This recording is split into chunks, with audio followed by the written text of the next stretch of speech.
Terima kasih Tuhan, terima kasih Engkau selalu hadir, Engkau selalu menolong kami. Dan Tuhan, inilah seluruh doa-doa kami di hadapan-Mu. Kami yakin percaya Engkau menjawab sesuai dengan waktu dan kehendak-Mu. Bapak, kami mau belajar akan firman-Mu, mohon Engkau menolong memimpin, menerangi hati kami, sehingga kami boleh mengerti firman-Mu, dan kami juga boleh menjadi pelaku-pelaku daripada kebenaran firman-Mu. Biarlah Allah Roh Kudus menolong dan memampukan kami semua. Demi nama Tuhan kami, Yesus Kristus, kami berdoa. Amin. Saudara, mari kita bersama-sama merenungkan kebenaran firman Tuhan dari Injil Matius pasal 5 ayatnya yang kelima. Injil Matius pasal 5 ayatnya yang kelima. Kalau saudara sudah mendapatkannya, mari kita membaca bersama-sama bagian firman Tuhan ini. Matius pasal 5 ayatnya yang kelima. Berbahagialah orang yang lemah lembut, karena mereka akan memiliki bumi. Kita baca sekali lagi. Berbahagialah orang yang lemah lembut, karena mereka akan memiliki bumi. Saudara, di dalam sepanjang perjalanan 40 hari menjelang daripada Jumat Agung, kita merenungkan daripada khotbah di bukit. Saudara, khotbah di bukit sendiri adalah sebuah rangkaian daripada khotbah Tuhan Yesus yang secara khusus ditulis dalam Matius pasal 5 sampai dengan pasalnya yang ke-7. Saudara, seorang hamba Tuhan, seorang teolog reform, Bapak Sinclair Ferguson, dia berkata demikian, saudara. Saudara, khotbah di bukit Matius 5 sampai 7 itu dibagi menjadi dua bagian besar. Yang pertama yaitu bicara tentang 7 ucapan bahagia. Ya, bagian pertama. Dan lalu yang kedua adalah bagaimana kemudian menjalani kehidupan sebagai orang percaya. Di sana saudara bisa lihat tentang berdoa, tentang memberikan persembahan, tentang berpuasa dan lain sebagainya. Ya, jadi bagaimana kita orang-orang percaya menjalani kehidupan kita di tengah-tengah dunia ini. Nah, saudara, Sinclair berkata bahwa khotbah di bukit ini adalah sebuah rangkaian yang tidak terpisahkan satu dengan yang lainnya. Ya, jadi urutan-urutannya itu sangat berkaitan erat sekali. Baik itu 7 ucapan bahagia maupun juga saudara bagian kedua yaitu menjalani kehidupan sebagai orang percaya. Saudara, selama 2 minggu sebelumnya kita sudah belajar tentang ucapan bahagia. Ya, yang pertama adalah berbahagialah orang yang miskin di hadapan Allah. Saudara, orang yang miskin di hadapan Allah menunjukkan bagaimana kemudian menunjukkan akhir daripada keakuan yang membutuhkan belas kasihan Allah. Waktu kita belajar itu kita merenungkan, kita menyadari bahwa ketika kita miskin di hadapan Allah itu merupakan the end of me. Akhir daripada keakuanku, keegoan aku yang membutuhkan kasih karunia Allah di dalam perjalanan hidupku. Lalu minggu lalu saudara kita belajar tentang berbahagialah orang yang berduka cita karena mereka akan dihiburkan. Saudara, berduka cita kemudian sebuah respon yang kemudian muncul akhir daripada keakuan itu menyadari bahwa kita adalah orang-orang yang berdosa. Orang-orang yang kemudian mestinya binasa tetapi Allah mengasihani kita. Rasa duka cita atas keberdosaan itulah kemudian menolong kita memberikan penghiburan dari Allah yaitu janji pengampunan buat saudara dan saya. Bahwa kita diampuni dosanya. Setiap kita yang mengaku dosa di hadapan Tuhan yang berduka cita atas keberdosaan itu. Allah mengampuni setiap kita dan itulah berita penghiburan bagi kita. Lalu kemudian kita melanjut pada hari ini bicara tentang kemudian berbahagialah orang yang lemah lembut. Saudara, menarik sekali bahwa di bagian yang ketiga ini kemudian ketika kita mengakhiri keakuan kita, mendapatkan belas kasihan Tuhan, lalu kita berduka cita atas keberdosaan kita, dan kemudian Allah menghiburkan kita dengan memberikan pengampunan yang kekal, maka sebagai orang-orang yang diampuni, hidup di dalam roh, maka kita harusnya menghasilkan buah roh, yaitu lemah lembut. Lemah lembut yang dihasilkan daripada proses pengudusan yang terus menerus Allah kerjakan. Yang Roh Kudus kerjakan di dalam kehidupan kita sebagai orang percaya. Setelah ini kita mau merenungkan lebih dalam terkait dengan perkataan Tuhan Yesus tadi. Berbahagialah orang yang lemah lembut karena mereka akan memiliki bumi. Saudara, kalau saudara membuka di dalam Alkitab, khususnya Alkitab daripada yang digital, saudara itu akan dikasih tanda bintang. Ya, nah saudara waktu klik tanda bintangnya, maka saudara akan mendapati itu akan di-refer kepada ayat yang lain, ya, yang bisa bunyinya mirip, atau kemudian saudara punya pemahaman yang sama. Ya, maka saudara waktu kita klik, itu akan connect langsung ke dalam Mazmur 37 ayat 11. Saudara, bagaimana bunyi Mazmur 37 ayat 11? Tetapi orang-orang yang rendah hati akan mewarisi negeri dan bergembira karena kesejahteraan yang berlimpah-limpah. Lalu kita berpikir, mana kata lemah lembutnya? Bukankah Tuhan Yesus mengatakan lemah lembut di dalam bagian Mazmur Matius 5 ayat 5. Saudara, para ahli Ibrani meyakini saudara kata rendah hati itu sama artinya dengan kata lemah lembut yang Tuhan Yesus ucapkan di dalam Matius 5 ayat 5. Saudara, menariknya bahwa Tuhan Yesus pun mengutip Mazmur ini, saudara. Ya, mengutip Mazmur ini di dalam perkataan berbahagialah orang yang lemah lembut karena mereka akan mewarisi bumi. Saudara, Yesus mengutip bagian Mazmur ini untuk mengajak kita menyadari bagaimana kemudian menjadi pribadi yang lemah lembut. Saudara, tentu kita mempelajari dulu dari Mazmur 37. Kita melihat lebih dalam terkait dengan Mazmur 37. Saya mengajak saudara, mari kita membuka firman Tuhan dari Mazmur 37. Saudara, ya, buka Alkitab saudara, Mazmur 37. Saudara, Mazmur 37 adalah sebuah Mazmur yang ditulis oleh Daud, saudara, ya, dan diberikan judul oleh Lembaga Alkitab Indonesia, Kebahagiaan Orang Fasik Semu. Ya. Saudara, kalau kita melihat di dalam Mazmur 37 dari sekian banyak ayat, saudara, maka kita mendapati bahwa di dalam bagian ini ada gambaran terkait dengan orang yang lemah lembut atau yang disebut sebagai orang yang rendah hati. Ya. Saudara, seperti apa sih sebenarnya orang yang lemah lembut dan rendah hati ini? Nah, kita mendapati saudara dari pembacaan kita dari ayat 1 sampai dengan ayatnya yang ke-8, ciri-ciri orang yang lemah lembut atau yang rendah hati. Yang pertama, saudara, mari kita melihat di dalam ayatnya yang ketiga dalam Alkitab kita, saudara, bagaimana sih ciri daripada orang yang lemah lembut? Maka dalam Mazmur itu dituliskan dikatakan, percayalah kepada Tuhan. Percayalah kepada Tuhan. Saudara, orang yang lemah lembut atau orang yang disebut dengan rendah hati dalam bagian Mazmur ini adalah seorang yang kemudian percaya bahwa Allah berdaulat di dalam kehidupannya.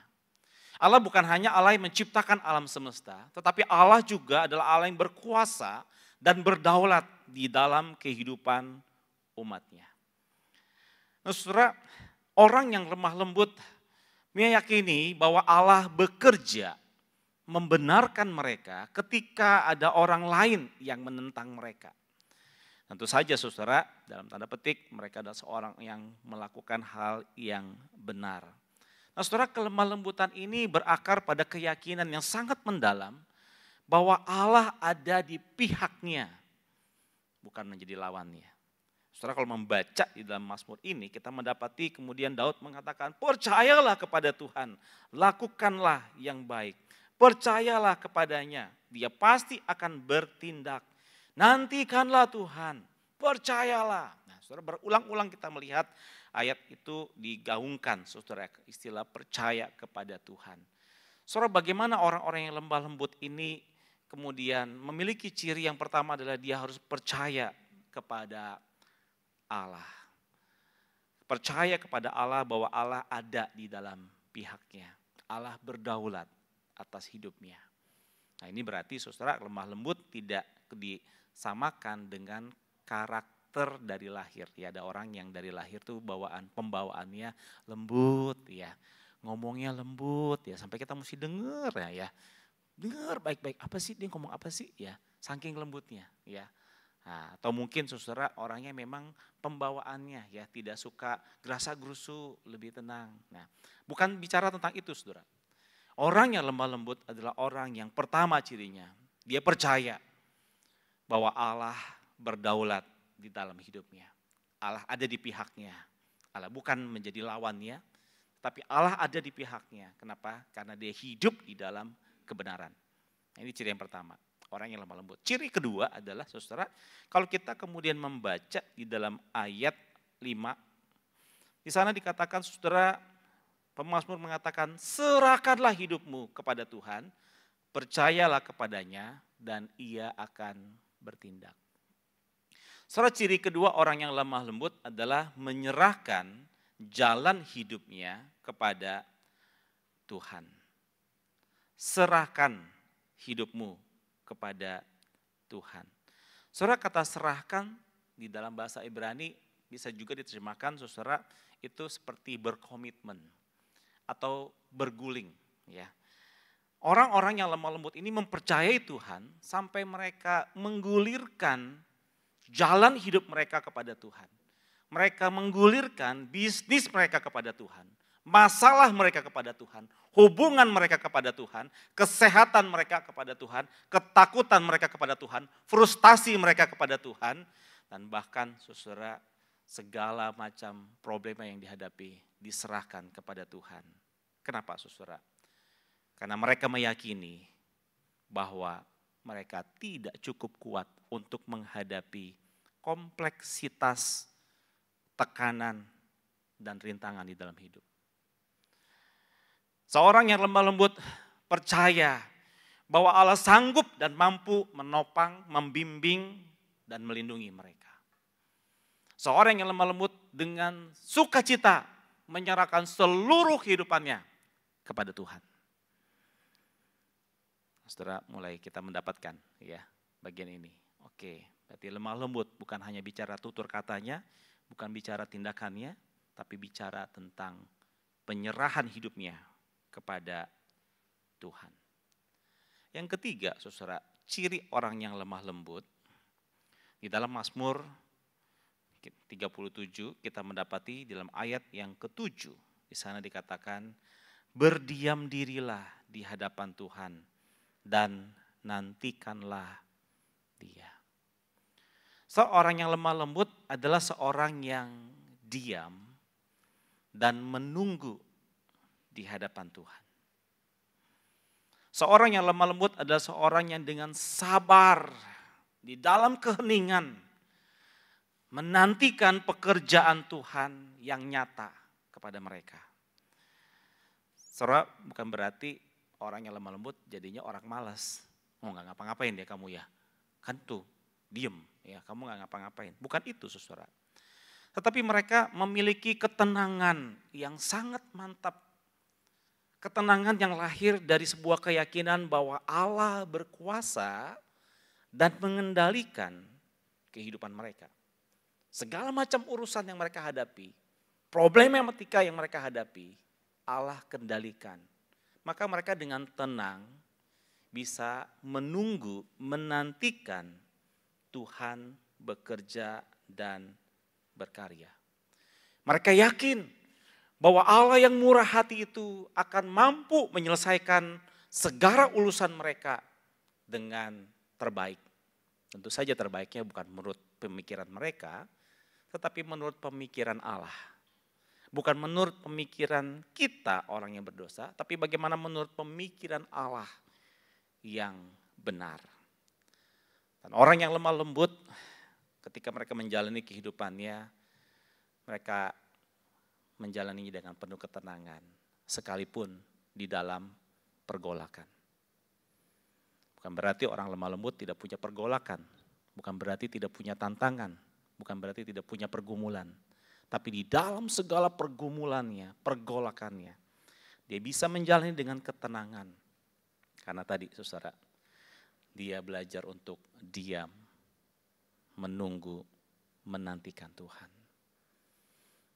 Bukan mendahului Tuhan bekerja, tapi menantikan Tuhan bekerja di dalam kehidupannya.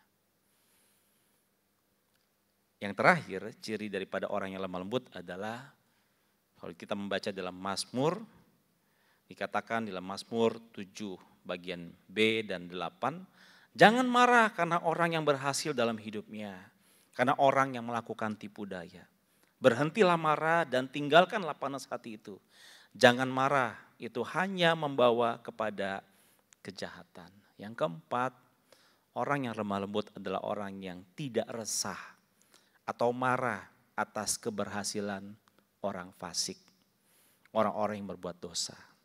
Terus mungkin kita sering kali dengar, aduh saya sudah benar, gak untung. Itu jelas-jelas melakukan yang gak benar. Saya lihat sendiri, tapi kok kayaknya hidupnya baik-baik aja. Keluarganya baik-baik, usahanya lancar-lancar. Padahal aduh gak benar sekali kita lihat dengan mata kita. Saudara Daud di dalam Mazmur ini dia berkata, jangan marah, jangan merasa resah. Seorang yang lemah lembut tidak akan merasa resah atas keberhasilan orang-orang fasik. Kenapa? Karena dia memiliki sekali lagi keyakinan bahwa Allah berkuasa, Allah bekerja, dan Allah mengendalikan kehidupan mereka.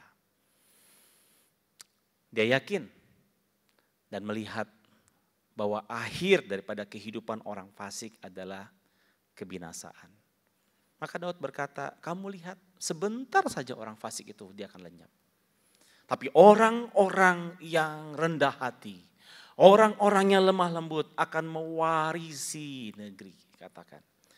Serta orang-orang yang lemah lembut, orang-orang yang akan kemudian mewarisi kekekalan itu, bukan kebinasaan. Saudara, inilah lemah lembut yang dimaksudkan. Saudara, Tuhan ingin mengajak setiap para pendengarnya pada waktu itu yang berada di bukit, para murid, untuk menyadari bahwa sebagai orang-orang yang kemudian sudah mengalami pengampunan daripada Allah, kamu sudah kemudian miskin di hadapan Allah, kamu berduka cita karena keberdosaan itu, maka Allah Roh Kudus bekerja dalam proses pengudusan untuk mengalami kelemah lembutan. Kehidupan yang sungguh-sungguh meyakini bahwa Allah berkuasa, Allah berkarya, Allah bekerja, menantikan pertolongan Tuhan. Dan bahkan tidak kemudian jatuh di dalam kemarahan kepada perbuatan-perbuatan orang fasik. Saudara, menarik sekali kalau kita membaca dalam perjanjian baru, maka lemah lembut dan rendah hati itu terus disebutkan berbarengan, saudara ya. Lemah lembut, rendah hati, lemah lembut, rendah hati. Saudara bisa membaca di beberapa ayat-ayat Alkitab. Saudara, ini menunjukkan bahwa lemah lembut dan rendah hati itu seperti dua sisi mata uang yang tidak bisa dilepaskan. Seorang yang lemah lembut pasti dia rendah hati. Seorang yang rendah hati pasti dia lemah lembut. Nah, saya berikan beberapa contoh, saudara. Yang pertama, seorang tokoh di dalam perjanjian lama yang kita kenal dan Alkitab catat sebagai seorang tokoh yang memang memiliki kelemah lembutan, yakni Musa. Saudara, kita tahu Musa, ya, 40 tahun kehidupan pertamanya, saudara, itu dia berada di tanah Mesir, dia dibesarkan menjadi pangeran Mesir. Lalu kemudian saudara dia berusaha menolong orang Israel, dia kabur dari Firaun. Maka masuk fase 40 tahun perjalanan yang kedua, dia berada di padang belantara. Dia menikah saudara dengan anak daripada seorang imam dan menjadi seorang penggembala kambing domba. 40 tahun saudara bisa bayangkan kehidupan yang bertolak belakang. Dari seorang sarjana, seorang yang belajar, seorang yang mengerti urusan-urusan administratif menjadi seorang yang hidupnya praktikal sekali. Sangat praktis di ladang, bawa kambing dan domba. Pergaulannya cuma sama kambing sama domba. 40 tahun kedua. Lalu kita masuk saudara 40 tahun yang ketiga. Musa dipanggil Allah untuk menggembalakan, memimpin orang-orang Israel keluar dari tanah Mesir. Saudara, satu kali dicatat di dalam kitab Bilangan pasal 12, saudara dikatakan di sana dalam catatan itu bahwa Musa menikahi seorang wanita Kus. Lalu saudara mereka, saudaranya Musa yaitu Miriam dan Harun marah. Saudara marah lalu mereka mau melakukan kudeta. Nah dicatat dalam Bilangan 12 dikatakan, apakah Tuhan hanya berbicara kepada Musa saja? Bukankah Tuhan juga berbicara kepada kita? Kita itu maksudnya Miriam dan Harun. Saudara, Musa tidak menjawab apa-apa. Saudara memperhatikan di dalam bagian itu, bilangan pasal 12, tidak ada respon sedikit pun daripada Musa. Musa hanya diam saja, saudara. Saudara, lalu kemudian di dalam bilangan pasal 12 dikatakan, maka Tuhan langsung berfirman. Tuhan berfirman meminta Musa, Harun, dan Miriam masuk ke kemah pertemuan. Ya. Maka kepada siapakah Tuhan akan lebih memperkenan? Nah, saudara, kita membaca dalam bilangan 12 itu, Allah membela Musa. Allah membela kepemimpinan Musa. Sekalipun kemudian Harun dan kemudian Miriam berusaha untuk mengkudeta Musa, saudara. Ya, maka kita tahu yang terjadi, Miriam dan Harun sempat mengalami namanya kusta, saudara ya, tangannya. Tapi kemudian disembuhkan Tuhan. Saudara, Allah yang membela Musa. Musa yakin percaya bahwa Allah berada di pihaknya. Musa yakin percaya bahwa Allah kemudian mengenalnya, berkuasa untuk kemudian menolongnya. Musa berdiam diri menantikan pertolongan Tuhan. Dia tidak resah, dia tidak marah ketika kemudian Miriam dan Harun berusaha untuk menjegalnya. Dia tidak merasa resah ketika kemudian Miriam lebih hebat, Harun lebih pandai ngomong daripada dirinya. Dia tidak resah akan hal itu, saudara. Tapi dia menyerahkan semuanya kepada Tuhan. Maka kita dikenal Musa sebagai seorang yang sangat lembut hatinya. Ya, sangat lembut hatinya. Bahkan dia dipercaya Tuhan memimpin 40 tahun orang Israel yang tegar tengkuk. Bangsa yang susahnya minta ampun. Saudara, tokoh yang kedua yang dicatat memiliki kelembutan adalah Daud. Saudara, kita tahu Daud seorang yang begitu penuh dengan karunia, ya, dari masih masa mudanya dia sudah menggegerkan Israel dengan membunuh seorang pendekar yang bernama Goliat dengan menggunakan batu yang kecil. Nama Daud menjadi populer, viral, bahkan kemudian Saul sang raja mengangkatnya menjadi menantu, ya, dan kemudian memberikan dia kesempatan demi kesempatan untuk menjadi seorang prajurit. Nah, saudara, sayangnya kemudian Saul menyadari bahwa Daud bukan lagi sekedar menantu, bukan lagi sekedar orang yang populer, tapi sebuah ancaman bagi tahtanya. Kita tahu ceritanya, saudara, dicatat di dalam kitab Samuel, bagaimana kemudian Saul berkali-kali berupaya untuk membunuh Daud. Nah, satu kali, saudara, dicatat Daud bersembunyi di dalam goa, lalu kemudian Saul masuk ke dalam goa itu. Tanpa mengetahui bahwa ada Daud dengan orang-orangnya ada di dalam goa itu. Saudara, maka salah satu orang kepercayaan Daud berkata, ini waktunya. Tuhan menyerahkan Saul ke dalam tanganmu. Boleh dikata, saudara, ini musuh besar, walaupun ini mertua, tapi berusaha membunuh kamu, mulai dari lempar tombak secara langsung, sampai menjadikan kamu buronan kelas kakap, mencari kamu dengan pasukan yang begitu banyak. Ini kesempatan, gak pernah datang 2 kali. Ini kesempatan emas, bunuh langsung. Saudara, apa yang dilakukan oleh Daud? Saudara, Daud mendekat kepada Saul tanpa diketahui oleh Saul, dan dia hanya memotong jubahnya Saul, ujung jubahnya Saul. Tapi waktu dia motong pun hatinya bergetar, deg-degan, dicatat oleh kitab. Berdebar-debar begitu kuat.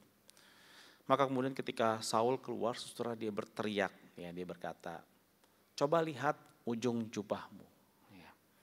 Aku tidak akan melakukan sesuatu yang buruk kepada orang yang setelah diurapi Tuhan. Wah, saudara, Daud menyadari bahwa kesempatan waktu itu bukan kesempatan untuk dia mendapatkan jabatan.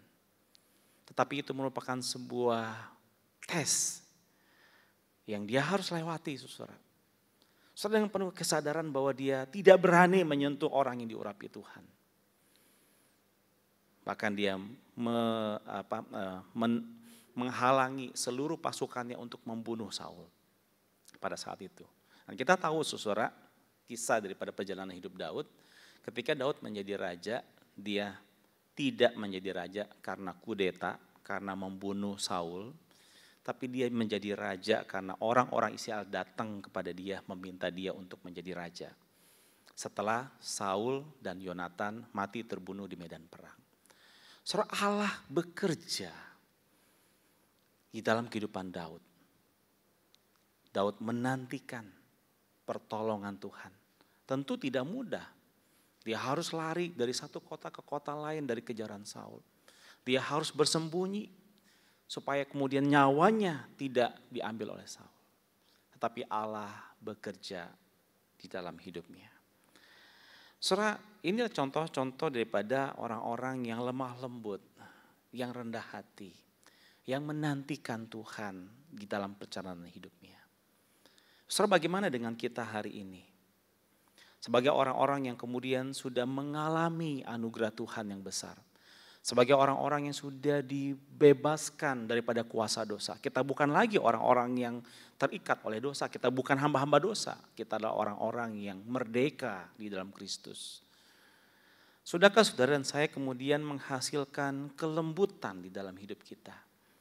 Kelembutan yang adalah buah roh yang dihasilkan daripada proses pengudusan yang terus-menerus dikerjakan oleh Allah Roh Kudus dalam hidup kita. Waktu kita menghadapi kesulitan hidup, waktu kita menghadapi tantangan, masihkah kita menaruh kepercayaan kita kepada Allah? Masihkah kita menyerahkan seluruh kehidupan kita, relasi kita, ketakutan kita, hubungan kita, bisnis kita, frustasi-frustasi kita kepada Tuhan?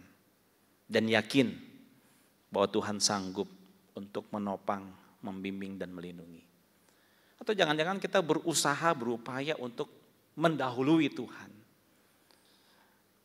dengan cara kita. Kita tidak tahan untuk duduk diam menunggu pertolongan Tuhan. Kita merasa kayaknya waktu Tuhan lama sekali. Waktu saya lebih cepat. Saya harus mengerjakan ini dan itu. Saudara, masihkah kita kemudian datang menantikan Tuhan di dalam hidup kita? Mari kita berdoa.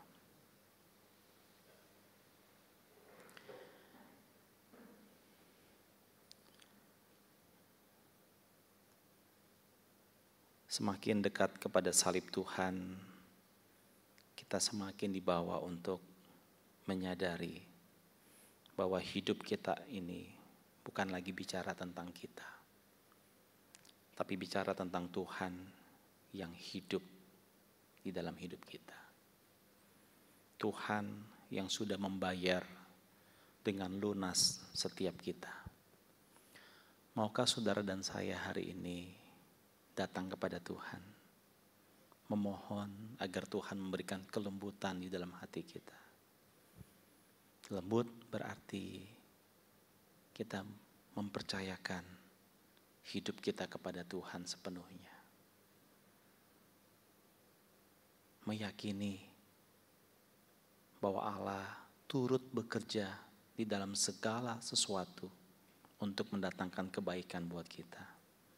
Meskipun mungkin prosesnya menyakitkan, kita melewati air mata, penderitaan, kesulitan. Tapi kalau itu adalah proses yang Allah izinkan untuk membentuk kita memiliki kelembutan, biarlah kita boleh dengan hati yang penuh dengan penyerahan diri kepada Tuhan, datang berserah kepadanya.